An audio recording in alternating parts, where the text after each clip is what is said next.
Today on Sekulow Live, Nancy Pelosi and House Democrats failed to take action for the American worker during COVID-19 and sent Congress home. But now they're running back to Washington, D.C. to try and save the Postal Service because of mail-in ballots. What about the American worker? We're going to talk about that and more today on Sekulow Live. Live from Washington, D.C., Sekulow Live. Phone lines are open for your questions right now. Call 1-800-684-3110. That's 1-800-684-3110. And now, your host, Jordan Sekulow. So with the American worker, the American economy, positive in the sense that President Trump took those 4 executive order actions to try and help the American worker, help American businesses. But Nancy Pelosi sent Congress home at a time when Democrats, they love stimulus checks. They love, PPP loans. And yet, because it's getting close to an election, Democrat National Convention virtually begins this evening, 9 to 11 p.m. Eastern Time. We'll talk about who the speakers will be tonight in just a moment. But interestingly enough, Democrats, though they love giving out money, during a pandemic when it actually makes sense for the government to be bailing out its people, making sure people stay on the payrolls, making sure that that you can keep your staff, making sure that people aren't evicted, making sure all of those different items. They ran home. She sent the House home. But now, Dad, the House is running back to Washington, D.C., again for political purposes. The first time it was, let's put pain on the American people and blame President Trump. This time it's, oh no, the Postal Service is saying we may have trouble if you go all mail ballots, and we've been having economic trouble for years. We're overloaded. Mail's not even, a lot of these centers get shut down because of COVID outbreaks randomly across the country. And so she's rushing back her entire House on legislation to save the Postal Service, and yet it's the Democrat House. Well, look, the politics of this are so obvious that you could run a Mack truck through it. I mean, she sends them home. By the way, this Postal Service situation is all ties into the mail-in ballots and the potentials for abuse. Now, I'm in favor of mail-in ballots with safeguards and protections so that it's constitutionally protected, but also that the safeguards are in place. But the irony of all of this, to me anyways, is that she sends them home. Everything's fine. They're sending them home until September 7th. And then what happens? Oh, we have a political moment here. We could say that the post office is now broken. It's the president's fault, and the mail-in ballots will never be counted. So this is this idea of already setting up a scenario where there will be legal irregularities, right, and they will then decide, oh, we've got to fix it now, and so that's why she's calling them back. Right. By the way, it's been broken for about 30 years. Yeah, I mean, I look at this Postal Service review, and listen, the poor financial situation. USPS's overall financial condition is deteriorating and unstable. It has lost $69 billion over the past 11 fiscal years. Congress didn't take action then, including $3.9 billion in fiscal year 2018. The USPS's total unfunded liabilities and debt, $143 billion at the end of fiscal year 18, have grown to double its annual revenue. Now, that being said, interesting enough, Dad, when Clark County in Nevada decided they were gonna send out all the ballots by mail to any voter, not just active. So anyone who was registered, didn't mean if you hadn't voted in 20 years even. Okay, they had 223 mailed ballots were returned as undeliverable. So talking about overwhelming the Postal Service, you see when you just throw out ballots and you don't put conditions like, this needs to be someone who has at least voted from this address in the last, 10 years, 15 years, some number. Fraud. Then, also the Postal Service had to deal with 200,000 plus undeliverable ballots in one county in Nevada for a primary.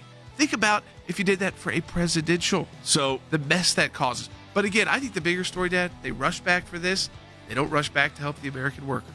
Well, we're going to ask Stan Bennett when we come back from the break what they are exactly doing, because he knows they're coming back to Washington supposedly tomorrow? Yeah, they're rushing back. All right. We'll talk to Stan Bennett. Don't forget aclj.org matching challenge. Back with more in just a moment.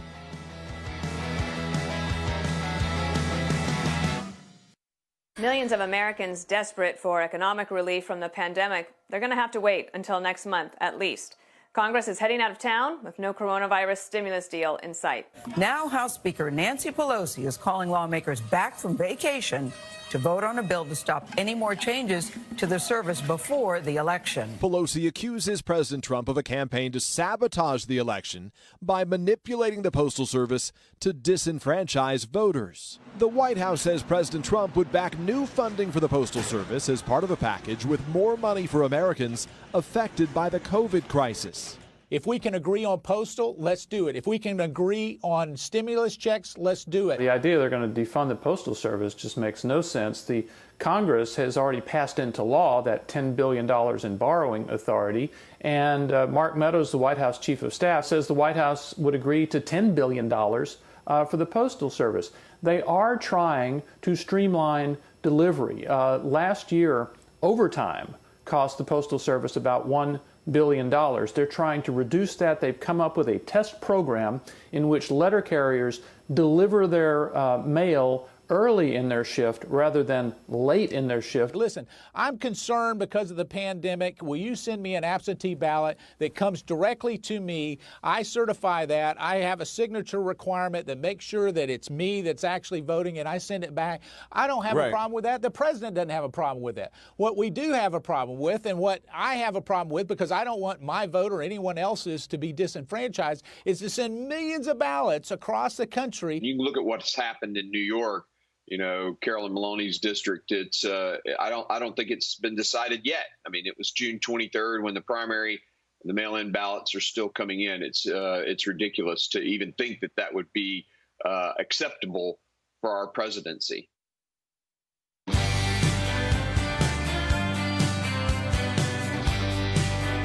right, so a few things happening today. The virtual Democrat National Convention, which will be bracketed in person by President Trump. He will be there, in person, traveling around the country. On the final day, he'll be in Pennsylvania, one of the top battleground states. So while the Democrats and Republicans will be having, in a sense, these virtual conventions that they'll be taking place doing their business like they are in Milwaukee, but they'll be speaking from different locations. President Trump will be, what we call in politics, bracketing the convention himself by traveling around the country, delivering campaign speeches. So we'll be able to see those live too. Now, all the networks will be covering this starting tonight, 9 to 11 p.m. Tonight is the We the People night for the DNC. It's the main speaker is Michelle Obama. And this is when which was their vice president nominee, I think. I think so. After the polling came out from CNN of all places, that showed that it's let's save that. Yep. Okay. Well, we will save that. So Michelle Obama's the main speaker, but guess who number 2 is on the list?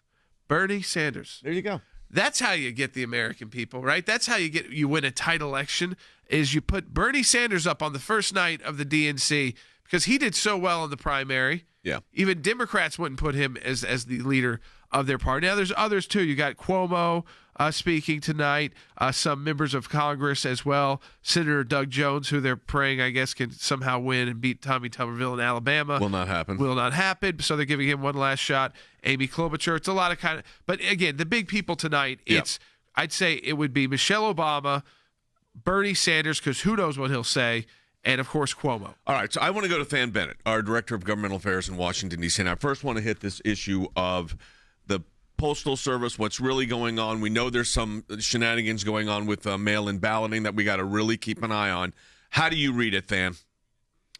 Well, first of all, I think you've got to set it against the backdrop that was established last week, Jay, when Leader McConnell kept the Senate in town and called on Speaker Pelosi to do the same thing, to do another COVID stimulus package, because you know this, Jay. I mean, the American people are hurting. Small businesses are out of a job from the virus, and Congress has a duty to respond to that. The backdrop, Jay, was that Speaker Pelosi left D.C. last week, did not view that as an urgent enough issue to prioritize, but yet, as Jordan said, she's rushing back this week, and I actually was just going back and forth with some Hill staff during our break. It's a moving target in the House of Representatives right now, Jay. There is actually some instance that there's going to be a hearing as soon as tomorrow on postal reform. I think it's much likely to be later in the week, and then a vote on Saturday to throw another tens of billions of dollars towards a postal service that Speaker Pelosi, Jay, gets this, calls Election Central. Did you know that? The postal office is Election Central in the United States? Yeah, and the ability for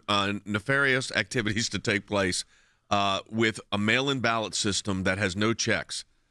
For instance, some states are worried, Jordan mentioned this earlier, some states are worried about the idea that these ballots will just go to whoever was the last resident. Right, and so either someone could commit fraud by filling it out or not even reading the name on there and say, hey, this came to me, I can vote, right? I mean, so it looks like, so if you don't pay close attention, and then you send it in, and maybe that gets tossed, maybe it doesn't. But think about the overwhelming burden you're putting on the postal system already with mail-in ballots in primaries that have taken place. If one county in Nevada, the Postal Service had to deal with over 200,000 undeliverable ballots. Do you hear me? Postal trucks, that is, a mail? 200,000? Yeah. I mean, so they're talking about, and Than, I want people to understand this too. This whole idea that we're criticized for, this very low shipping cost and made all these deals that turned out to be, very good for all of us that use Amazon Prime, but not so great for the Postal Service because, they do, next day shipping for $1. It's a very good point, Jordan. And even the Democrats' proposal to this is to throw another $25 billion at it. And what, Jordan, free them up to run a better business? No, it's to layer on additional restrictions that will mean they will lose even billions more in the decades to come. But even against that backdrop, Jordan, what did President Trump say when asked whether or not he was willing to negotiate on this? He said, absolutely. He said, absolutely, I'm willing to negotiate on the funding for the Postal Service, but we want to see it run better. And most importantly, I'm only going to come to the table on that if the Democrats will come to the table on the more pressing issue, which is getting another check to the American people and getting funds, loan funds for small businesses that are trying to come back online. Jordan, I just think the juxtaposition of the priorities that are set in Washington, D.C. right now really couldn't be starker. It's either the Postal Service, which is Election Central, or responding to the pandemic that was thrust on all Americans. I think, again, we'll get to your phone calls now, 1-800-684-3110. It's just interesting that for their own political purposes, they're hurting the American worker when usually Dad, the Democrats, they love stimulus checks. They love PPP loans. They love all these programs. And yet they can't make a deal on that. They can't make a deal on that. They run away. But when it comes to the Postal Service, they're making this the hot button issue. And as we talked about yesterday, we were texting about it. I think it's because they're almost starting to see, and we'll talk about this poll that's coming out, that if they lose again, yes, they've got to come up with a new Russia. Yeah. So the new Russia is going to be interference. Postal interference by the Trump administration. I think it's like I feel like calling my legal team back together and say, okay, become experts in mail-in balloting. Although there are already challenges, by the way, that we're looking at and that some of my colleagues are handling. And even at the ACLJ, we're looking at the constitutionality of some of those. We got a very interesting call coming in, though, on line 2. Let's go ahead and take this because I think it kind of sets a tone for this whole issue. Yeah, Frank's calling from Florida on line 2. Frank, welcome to Jay Sekulow Live. You're on the air. Thank you guys for taking a phone call. My question is this. With this mail-in voting, I've been following it from day one. If the ballots and all this mail-in voting, and I think President Trump also said that if it's not countable by or before, or actually after November 3rd, by January 20th, 2021, President Trump and Vice President Pence have to leave and Nancy Pelosi becomes president? No, I mean, here's the thing. There will be a certified winner of the election before the date upon which the next president is sworn into office. Let me say that again. There will be a certified by the Electoral College, which is how it works, President of the United States come the due date of the inauguration, the swearing in. Our Constitution framework works that way. That is the way it's set up. But what Jordan said, I think to underscore, is this idea that I think what's happening is the left is saying we need a new interference scheme if the president happens to win. And when we get into the next segment, we get into some of this polling, you're going to see why they're getting nervous. And so what is the best next scheme? The next best scheme becomes, the administration prohibited fixed funding for the Postal Service so they could not properly process the tens of millions of mail-in ballots that are going on. And before I go to Jordan, I want to go back to Tham on this for a moment. Now, Congress is coming back, so what does this mean?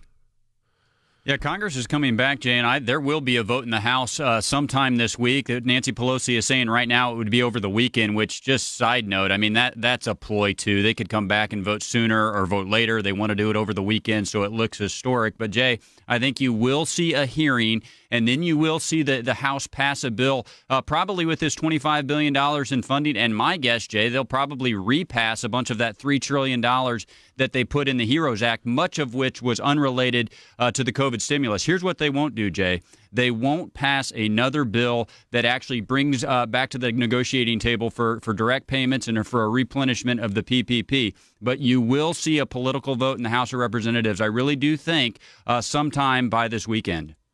So again, folks, we're going to take your calls, 1-800-684-3110. That's 1-800-684-3110. Think about what happened in New York. Okay, this is published August 3rd, 2020. The headline is, Why the Botched NYC Primary Has Become the November Nightmare. Election officials in New York City widely distributed mail-in ballots for the primary on June 23rd, which featured dozens of hard-fought races. The officials had hoped to make voting much easier, but they did not seem prepared for the response. More than 10 times the number of absentee ballots received in recent elections in the city. Now, nearly 6 weeks later, two closely watched congressional races, these were primaries, remain undecided, and major delays in counting, a deluge of 400,000-plus mail-in ballots, and other problems are being cited as the examples of the challenges facing the nation as it looks towards conducting the November general election, which is a whole lot more votes, folks, than a primary in New York during this pandemic. Governor Cuomo and other officials are trading blame for the botched counting, and the Postal Service is coming under criticism over whether it's even equipped to handle this sharp increase in absentee ballots. This gets back to my point. You say, here's $25 billion Postal Service. How can they take that $25 billion and be ready by November to really be prepared for what they're talking about, this deluge? If they can't handle a couple primary races in New York, if they're having to, 200,000 plus in Clark County, Nevada, are undeliverable ballots because of who they go out to. And who's deciding who's getting these ballots? Not absentee, but who's just getting mail-in ballots? And at what point are you cut off from not receiving one at your address? I mean, I lived in a home. There were people there 5 years ago. Am I going to get their ballots too? Even though they don't live in the state anymore? Probably, if this was the case. So you see the confusion this would cause and the pain it would cause the Postal Service. We'll be right back taking your calls on Jay Sekulow Live. Nancy Pelosi calling on House members to return to Capitol Hill to address the, quote, Postal Service crisis. Interesting how the Speaker has been trying to literally hold hostages for families and businesses and won't bring the House back in for that. Speaker Pelosi insists that these agency leaders must come before Congress to answer questions about these controversial changes. Now, some Republicans have defended these new policies, saying they're necessary to address an inefficient agency that loses billions of dollars each year. The Postal Service lost $8.8 billion last year. We should be looking into waste, fraud, and abuse. He would authorize funding, but he's also worried about the coronavirus pandemic, the expiration of the extra benefits, and Americans getting that stimulus into their pockets. Now, it seems like Nancy Pelosi is willing to say the House should come back to work and vote on the post office, but no mention of the stimulus. When the Congress passed the first big coronavirus stimulus, they gave the Postal Service the authority to borrow $10 billion. The Postal Service has been losing money for a long time, and they'd asked for $75 billion for a bailout. Now Democrats want to give them $25 billion, but the fact is they have money on hand. They're not projected to go broke. The difference between absentee ballot voting, where you affirmatively ask for a ballot because you say you want to vote by mail, versus sending out millions of ballots that have been unsolicited by folks is a huge difference, not only in terms of processing all that mail and then the county clerks processing all those votes. You can stand in line to vote, or you can do an absentee ballot where they actually vet who you are and send it to your home. We had to wait nearly 4 weeks to find out who our Republican nominee for the United States Senate was for this election, when in fact there was a fraction of the votes cast in that primary that will be cast in the general election in the fall.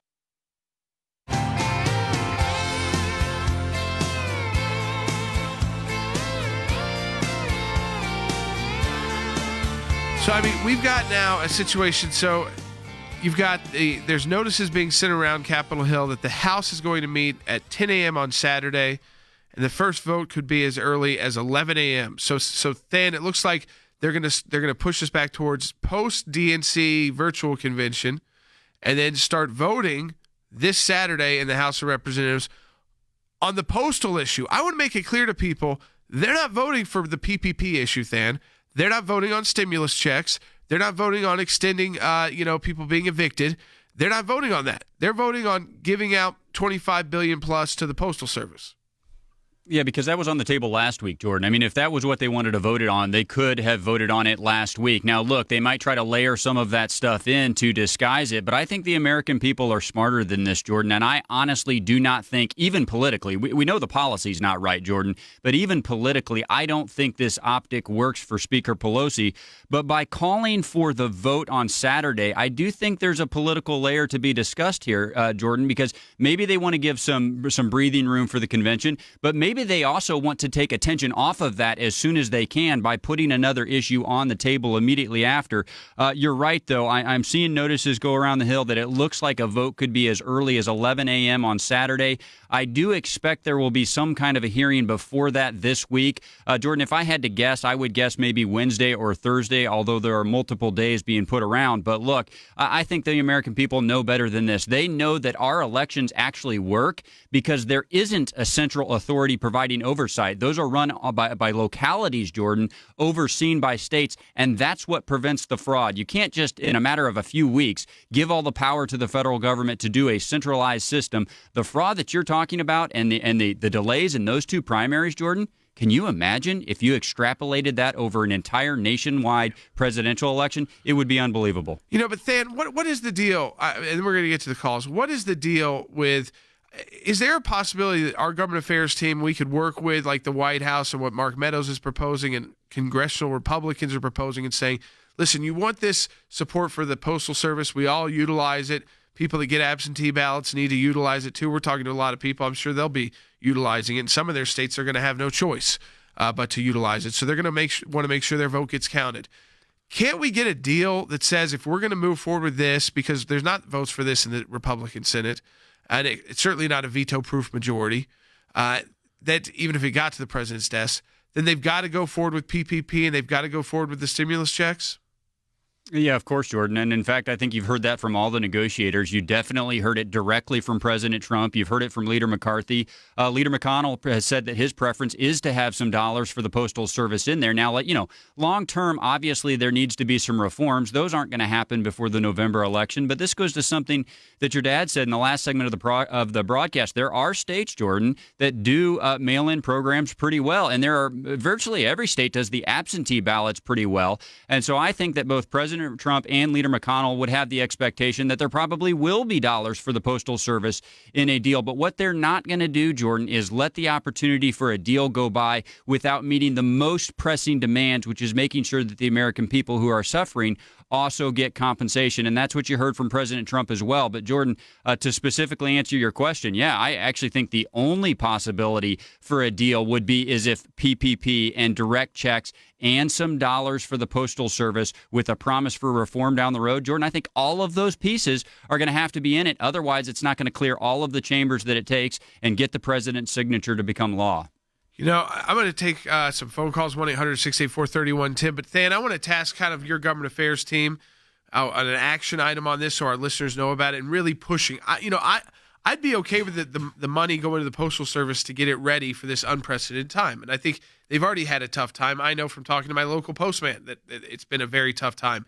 mail distribution centers, the major ones across the country, half of them get shut down day to day, and they've had a lot of outbreaks. They are frontline workers at this point because, but there's a lot of our listeners, Dan, who are going to be relying on, they want to make sure that their vote counts. So they may live in a state where they've got no choice but to do it by mail, or they need to vote absentee because they have a precondition that would make it more dangerous for them to vote in person.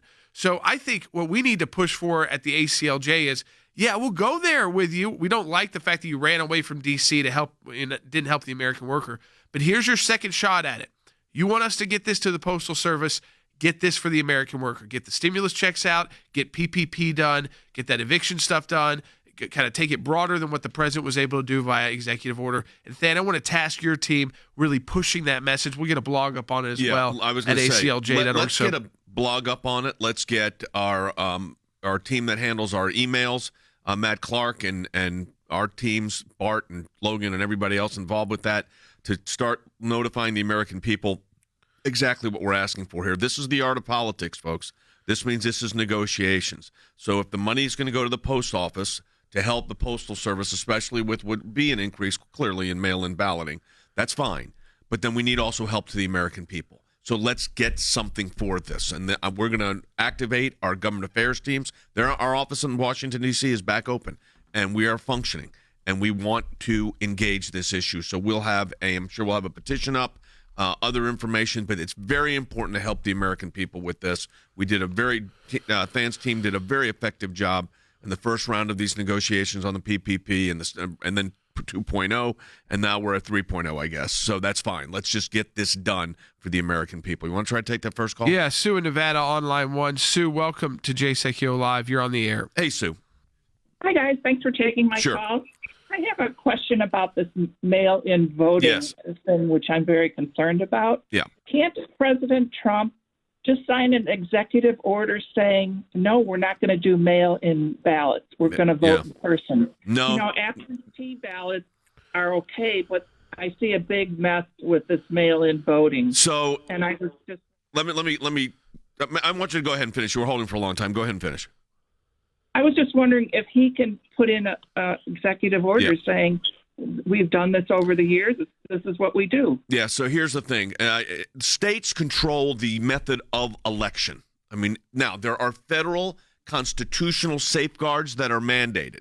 So while executive order, I don't see this in the realm of executive order, and I don't think you can ban across the board. You can't just have a ban of mail-in balloting. There's going to be mail-in ballots. Let's just be prepared for that. But there still can be constitutional safeguards put in place to make sure there's no voter fraud. That is what we are going to be looking at in literally the next 80 days. That's all that's left for this election. So our teams are looking at that legally. Our government affairs team is charged with negotiations on this other project, which will help the Postal Service process. But we are going to make sure there's no room eliminate the fraud possibility as much as we can. I don't have time to play it right now, but we have the sound. I mean, Jake Tapper said, why doesn't the president want people to be able to vote by mail? And Mark Meadows said, that is not the issue. It's doing it in a way that actually works so that people's votes get counted.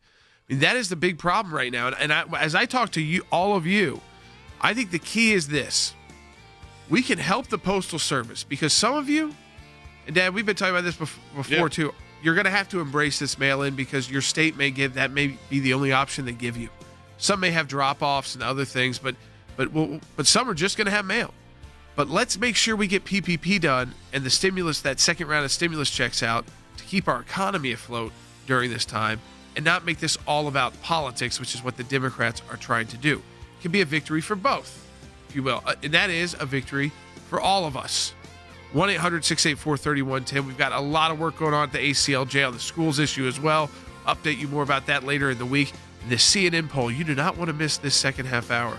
You will not believe how close this race is. ACLJ.org, be part of our matching challenge. Here's what I want to say to our ACLJ members, or for those of you that enjoy watching this broadcast, whether it is going after the deep state, whether it is litigation that we're engaged in, whether it is defending the persecuted church and getting individuals out of prison in other countries because of their faith, whether it's training lawyers to fight for religious liberty, not just here in the United States, but around the globe. Whether it is producing a daily 1-hour live television and radio broadcast heard on thousands of radio stations, on TV platforms, on social media platforms, your support of the ACLJ enables us to do all of this. We want to encourage you to support the work of the ACLJ. We're in a matching challenge campaign. Any amount you donate, we get a matching gift for. Go to aclj.org today. That's aclj.org. Live from Washington, D.C., Jay Sekulow Live. And now, your host, Jordan Sekulow. You know, there's interesting political news, and we'll weave this into your discussion about the mail-in, and I know people got a lot of questions about that, but I want to start right off with this, because this idea that Republicans or President Trump is trying to stop people from being able to vote and prevent the Postal Service from working is inaccurate. One, he votes absentee. All presidents have in the past. They can't, when you're running for president, you can usually go to the polling station, but when you are the president, you vote absentee. And a lot of Americans do. In fact, in normal times, if it wasn't COVID times, a lot of people are traveling for work. They got other reasons. They've got things to do. You file an absentee ballot application. You get the absentee ballot. You mail it in, and you're pretty confident that's going to work. There's always some glitches with mail, but it's more likely than not, 99.9% likely, your ballot will get counted. Usually those do get counted later, Dad. It's interesting. Yep. They get counted later because what the state does and the AP does on election night, they say, well, how many of these mail-in ballots are still out and haven't been counted? And how much is this candidate winning by? So if you look at how many ballots are out and how much the candidate's winning by, could they possibly change the election? And in most cases, it gets to a point where they say no. There's not enough ballots out there to change the outcome of this state or who gets the electoral votes of that state. But Jake Tapper tried to push this. This is the network that says, by the way, oh, can you believe that there's a network that is just out there to promote President Trump and tear down Joe Biden? Listen to how Jake Tapper even asked this question to President Trump's chief of staff, Mark Meadows, Bite 25. Why is President Trump trying to prevent Americans from exercising their right to vote if they choose to vote this way, especially during a pandemic? Well, the president doesn't have a problem with anybody voting by mail if you would look at it in terms of maybe a no-excuse absentee ballot. What he opposes is universal mail-in ballots, where you send millions of ballots out to registered voters across the country, even those that don't request it. That's the thing. I just want you to be clear, though, is that the question is, why is President Trump trying to prevent people from exercising their right to vote? Now, here's the good news about CNN. They don't love highlighting this, by the way, on their website. In fact, you have to dig for it now. But it came out yesterday. Well, that was on their front page for about 15 minutes yesterday. Yeah, for about 15 minutes. Until they called down and said, take this down. So they did a poll, a really substantive poll.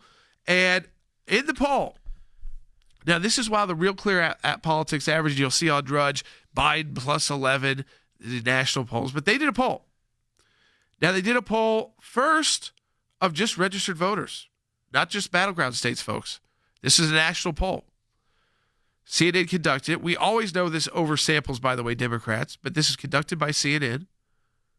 I just want to say that one more time. Conducted by CNN. Overall, 50% of registered voters today say they would vote for the Biden-Harris ticket, while 46% say they support Trump and Pence. That is at the poll's margin of error of plus or minus 4 points. What does that mean?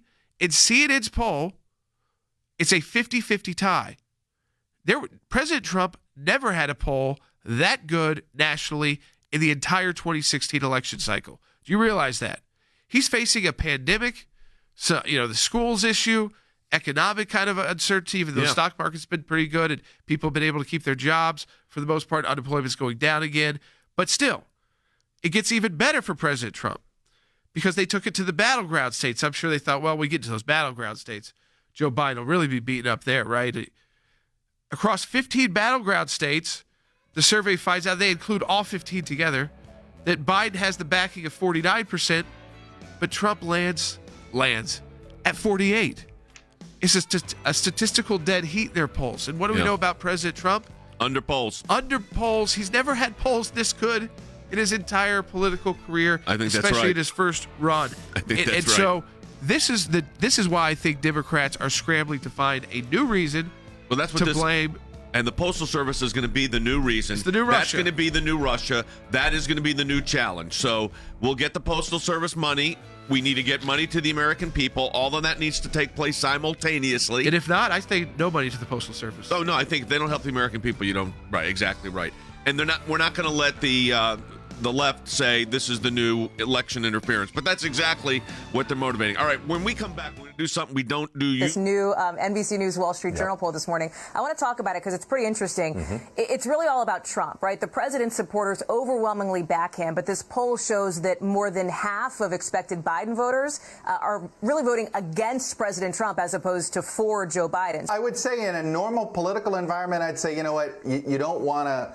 It's a little bit of a risk, even when you're running against the incumbent, to simply be I'm not the incumbent candidate. And if you look into the reasons that people are voting, 3 in 4 people who support Trump are casting an affirmative vote for the president rather than to oppose Biden. Amongst Biden, 6 in 10 say they are doing so to oppose Trump. So it's like you said, they've centered the whole party, the whole agenda, the whole case against. It's just like we are not Trump. A new CNN poll shows Joe Biden's lead over Donald Trump among registered voters has significantly narrowed since June. 50% of registered voters say they support the Biden-Harris ticket, while 46% say they back the Trump-Pence ticket. So the top line number is Biden-Harris 50, Trump-Pence 46. In the 15 most crucial states, 10 of which Donald Trump won, the gap is now just 4%.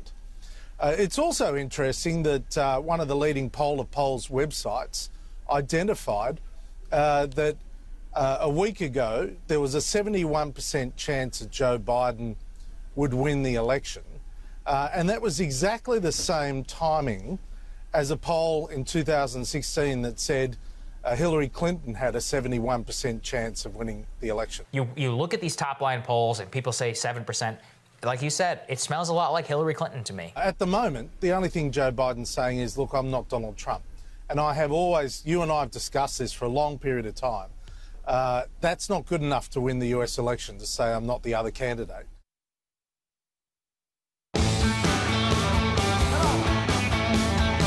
All right, let's take some calls now. 1-800-684-3110 as Democrats, they rush back to Washington, D.C. to save the Postal Service because I think they want to make that the new Russia. But they ran away from Washington, D.C. to help save you, the American worker and the American business owner. With PPP loans extensions, they let those expire. With eviction suspensions, they let those expire. Now, President Trump has done what he can through executive order, but what about PPP? What about stimulus checks? If you combine the two, fine with it. Fine with it. Don't like the way the Democrats did it, but I'd be fine with it. Let's move on. Let's have our election as the DNC begins tonight virtually. But I want to go to the phones, 1-800-684-3110, because there are a lot of people asking about the Postal Service and this issue. Bill in Wyoming on line 5. Bill, welcome to Jay Sekulow Live. Hi, thanks for taking my call. Now, I'm going to be dating myself on this phone call, but Mr. Sekulow, you brought up something that I tend to remember about 30 years ago with the post office being broken. I remember 2 types of news items. One was that this is the first time I heard people's IDs being stolen by the mailboxes being broken into, and credit card applications were filled out, and people were using those cards on other people's names.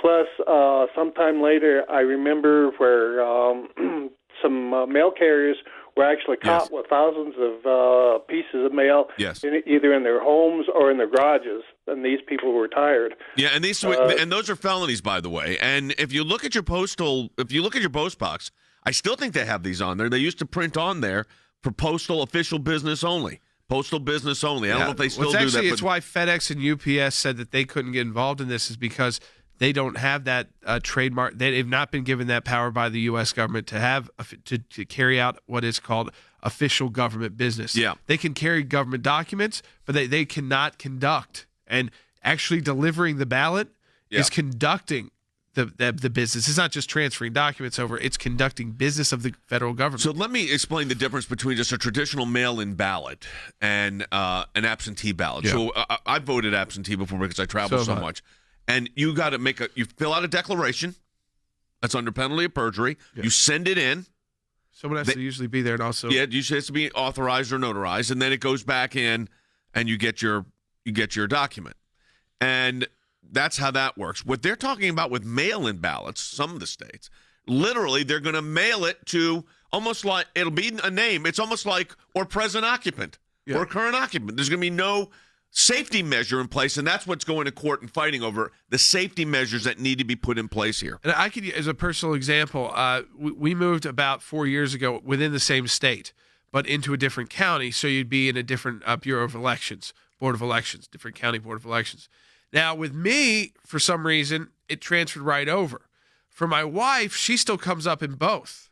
So every time she goes to vote, she has to bring the proof that she actually is at the new place. But what if she brought proof to the other place? And and some of that's because different counties, they update their rolls different periods of time, and some are more slow. So again, that's just a personal example of in-person voting issues that you deal with, and usually those are much easier to work through. They work through them with you in person. But it's second, absentee ballot makes you take an additional real step. You have to request it on time. You have to have a reason. I do think that they could be a little bit more flexible, with the reason being that it's not safe for you to vote because of a pre-existing condition. But I feel like there's an option on most absentee ballot requests that has other. Right. And you could write that in. I think most states would accept that right now. I think that would be legally if that had happened, it would be a legal challenge that likely people would win if the state didn't accept that. But so you send that in, then you get your ballot, then you have a time the ballot must be in the mail. Right. And if you don't follow the instructions of the ballot, like if you don't use the right color pin, right, or you don't fill out exactly how it's supposed to, you don't read the instructions, your ballot gets tossed. Exactly. And oftentimes, absentee ballots, we're not talking about mail-in, absentee ballots are not counted on election night. They only go to absentee ballots on election night because they take so long to go through, because if it's a very close race. But usually they can say statistically, hey, we got 100,000 of these absentee ballots out. Now, no one ever wins 100%, but let's even say if they won 80%. Would that affect the election? And in most states, it would not, so they can call the election. Okay, so Than, and they do eventually count them. Yeah, yes. But Than, let me ask you this. I'm trying to get the kind of practical reality of what's actually going on with Nancy Pelosi now having this emergency. We must get everybody back in. What is really going on here? Two things, Jay. One is politics, and second, the policy priority that she wants the federal government to control elections. I mean, go back to what Jordan was just talking about. Jay, this has never been a debate about mail ballots being part of the process. Virtually nobody opposes that. It's who gets to set the safeguards so the delay and the fraud that Jordan is talking about doesn't happen. I mean, if it takes that long to count 100,000 absentee ballots, imagine how long it would take if you had to count every ballot that way. And by the way, just to underscore this, 34 states in Washington, D.C. have no excuse absentee balloting. So if you need to vote via absentee ballot for one of the reasons that Jordan is talking about, all across the country, virtually everywhere, you can do that. It has never been about denying that. It has been about Speaker Pelosi's desire to control the election apparatus from Washington, D.C., plain and simple. The other thing here, Jay, is I think they believe that if there's chaos come the first week of November, that helps them at the ballot box. That's a terrible, terrible way to create public policy. All right, let's go ahead and take another call. Yeah, Annette's calling in from Florida on line 3. We'll take more of your calls, too, in the final segment of the broadcast. That's what we do. Annette, welcome to Jay Sekulow Live. You're on the air. Hi, Annette. Hi, thank you for taking my call. I have been saying that I don't understand this whole thing with the mail-in ballot. It's only because, look, we go to the grocery store. We're going to get our hair cut, our nails done, going to the barbershop, you go to Home Depot, you go into Lowe's. Why can't you go vote? In Florida, we vote, we have a 10-day in advance early voting. Right. Never a line, you're in your own little booth. Why would you tell me I have to vote by mail? Plus, on top of that, that means that my ballot is being opened up by a perfect stranger who is going to decide if they're going to cast it or not, depending on what I mark. Well, they're under federal obligation and federal and they're law. monitored by both parties. And it's monitored by both parties. There's lawyers from both Republican, Democrats, take a lot more Independents this year too. than it has in the Yeah, past. they will be battalions of lawyers engaged in the looking at how these ballots are handled. Yeah, I've done that before. You don't even have to be an attorney. You can just be someone representing the campaign. You can go in the rooms where they are going through absentee ballots, or before we used paper ballots, just to watch that process. And they had to let you watch so that you could at least get an idea that they were doing it fairly. Then you kind of try to keep maybe someone there, and then you'd move on to the next one.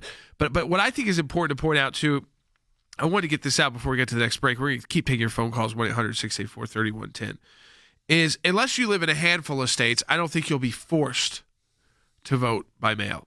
I think that's only going to be a handful of states at this point. Yeah. Because most cannot get this system set up in time. Right. So I think if you live in Florida, you'll have the opportunity to do your early voting, and you'll have the opportunity to vote on Election Day. But that being said, I think we have to be prepared for a different system. And I'm willing to help the Postal Service get prepared as long as the Democrats are willing to help the American worker out with the PPP extension and the stimulus check extension. But, Dad, politically, this is very interesting because the DNC starts tonight. We've heard this word, too. A former congressman is going to come out, a Republican congressman, and endorse Biden. A lot of people think it's John Boehner, who was very anti-marijuana and now is a marijuana. That's like his main thing. Legalizing that, where would that move the polls? Some said John Kasich. John Kasich's already on their speaking list. So he's already out there. But he's not moving the poll anywhere. Okay, he's like. I don't think John Boehner is either. No, no. I mean, Republicans. It's like, could you put the most establishment disliked Republican came out and then 10 years, comes out after retirement, comes out and says, while I'm promoting weed, I support Joe Biden. Surprise, surprise. So, anyways, you've got John Kasich. He's speaking tonight. Tomorrow night, you get Sally Yates is the top speaker, along with Joe Biden's wife, Jill Biden. So that's kind of, Dad, to be a sign of who the next AG might be. Yep. Sally Yates, of course, is still having to do under oath testimony. We should be calling Andy for here, but he's in court today. We can talk to him on Wednesday after she gets to speak. That's also the night Joe Biden, Bill Clinton, but also AOC and John Kerry. AOC, she's already complaining that she's only got a minute. So think about this. It's only 2 hours a night that you're going to see the coverage of. Then it gets to night 3, Kamala Harris and of course, former President Barack Obama and Hillary Clinton. They headline that night. And then the final night, the big speaker, of course, will be Joe Biden himself. Then the Republican convention will be similar. We don't have as much info about that. That will begin next week, next Monday through Thursday. Remember, all the networks will cover this. So wherever you are in the country, if you want to tune in tonight to hear from Michelle Obama, John Kasich, Bernie Sanders screaming at you, and Cuomo telling you why he put so many people with COVID in nursing homes, I guess you can tune in between 9 and 11 p.m. Eastern Time tonight. Is that going to be it on the coverage? That is it. Now, I don't know if are they going to cover the I don't know cable network during the day? I think these speakers that they have listed fit within that 9 to 11. So they're very quick. Like I said, AOC, she's mad. She's only got a minute. She's got a minute. And so we wonder, too, we haven't seen it yet, how much of this is just going to be pre-recorded. It kind of, you can tell when it's like that. We will take your calls. Remember our matching challenge. Thanks to your support of the ACLJ, we have had many victories. The IRS now formally apologizing to Tea Party groups. The IRS did the right thing by resolving the case with an injunction that mandated a complete change of the IRS nonprofit tax-exempt work as it relates to issue advocacy organization. If any group feels like they're being targeted, they can go to federal court and bring our case. That's a victory. It's one of the most significant wins in the ACLJ's history, to take on the IRS and win. For more than 27 years, the ACLJ has been fighting for freedom and liberty in the United States and around the globe. These are young people in their 20s and 30s that are doing this. They're fighting for life at a whole new level to beat back the abortion juggernaut. We've got a whole group of young lawyers that are defending them. Those of us that believe in life know that we're on the right side of history. We understand full well children are children, and they're precious in God's sight, and they're precious in our nation's sight, and they're precious to parents. But I actually think we're winning. This is one of the social issues we're winning. The release of Andrew Brunson. He is the American evangelical from North Carolina, held in Turkey for more than 2 years. They're rushing us to the airport, and there was an Air Force plane that came from Germany that had been on standby. We're flying, and they finally left Turkish airspace. It's like, okay, now we're really out of Turkey and free again. We're grateful to ACLJ who put it out to these people, they were getting all this out. All of the people who prayed for us through ACLJ and through your contacts, I'm thankful, I'm grateful, and actually I'm astounded. We need your help as we continue this work here in the United States and around the world. Join the matching challenge today, and your tax-deductible donation will be doubled.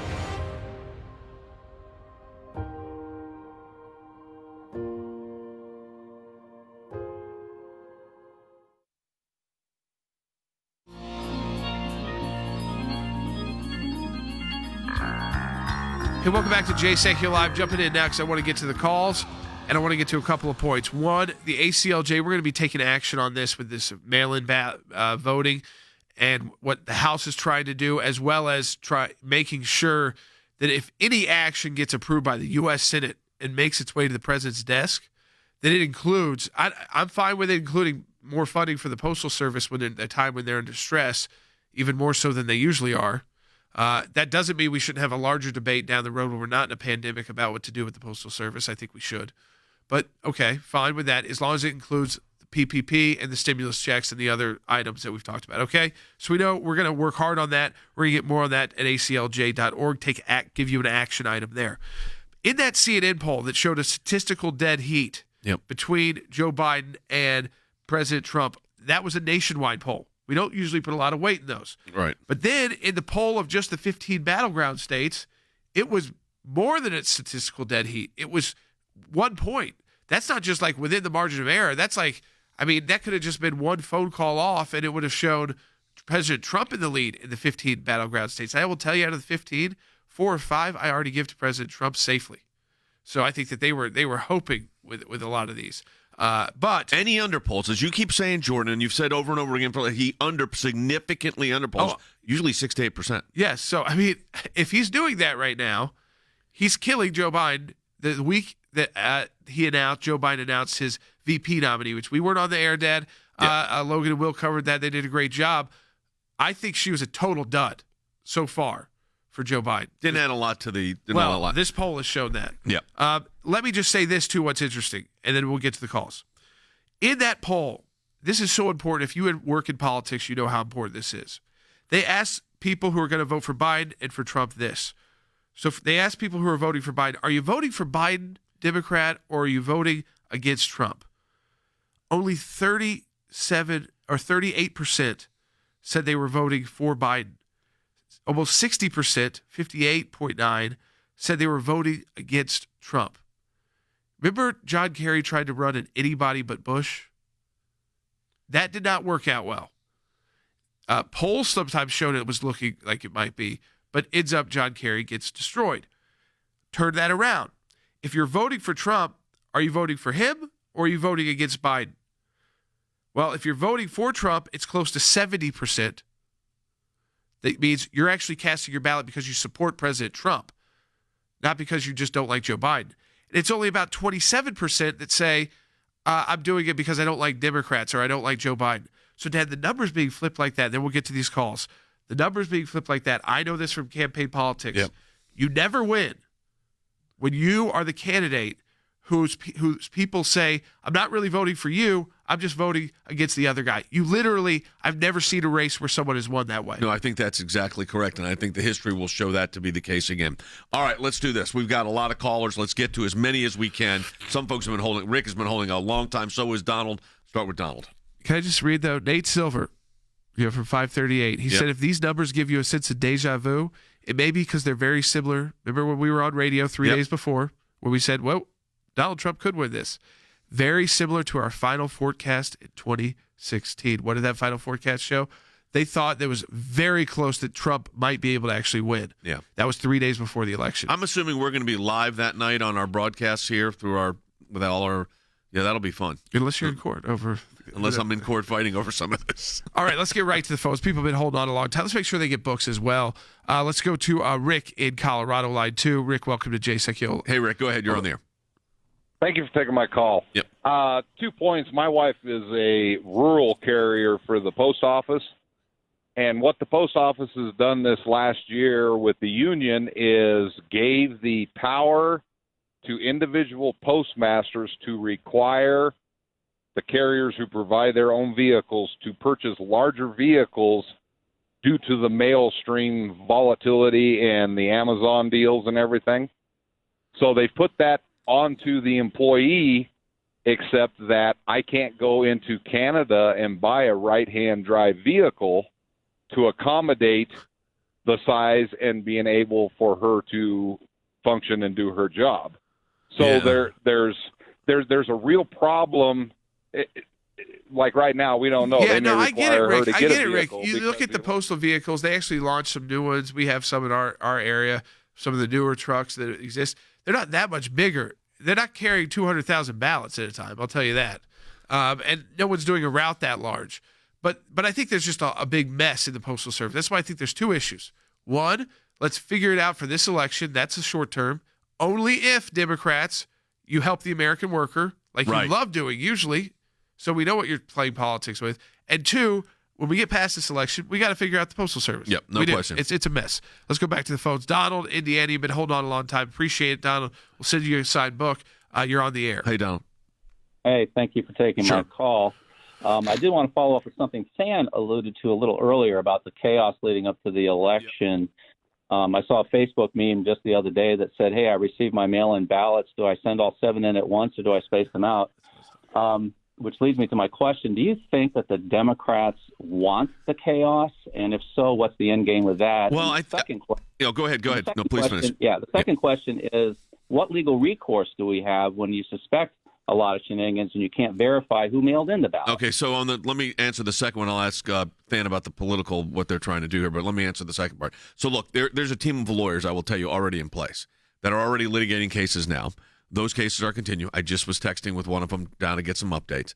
We're going to be looking at those very carefully, too. And if the ones that we think are significant where there may be interests of the ACLJ because of the constitutional implications, we did this in 2001.